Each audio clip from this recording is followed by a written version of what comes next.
ఇప్పుడున్న 17 కోర్సులు కాకుండా గవర్నమెంట్ కూడా కొన్ని కొత్త కోర్సుల్ని ప్రతిపాదిస్తున్నారు కాబట్టి దానికి తగ్గట్టుగా మా ఫ్యాకల్టీని కూడా అప్గ్రేడ్ చేసుకోవడం, లేదా అవసరమైతే కొత్త ఫ్యాకల్టీని మేము రిక్రూట్ చేసుకోవడము.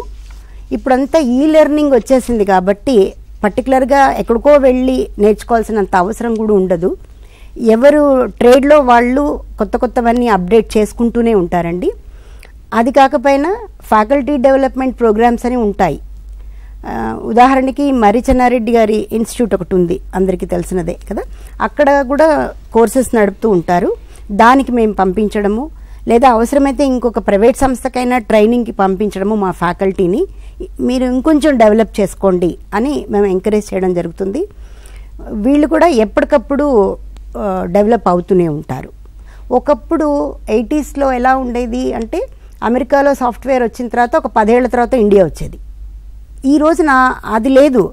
ఎట్ ఎ టైం ఒకటేసారి అమెరికా ఇండియా మొత్తం ఒకేసారి మనకి వచ్చేస్తుంది. ఎందుకంటే టెక్నాలజీ బాగా డెవలప్ అయిపోయింది కాబట్టి. సో అన్నీ ఆన్లైనే ఉన్నాయి. ఒక సర్టిఫికేషన్ ఏదైనా కావాలన్నా కూడా ఆన్లైన్లో చేసుకుంటారు. ఎందుకంటే బేసిక్ నాలెడ్జ్ ఉంది కాబట్టి డెవలప్ చేసుకోవడం అనేది ఈజీ.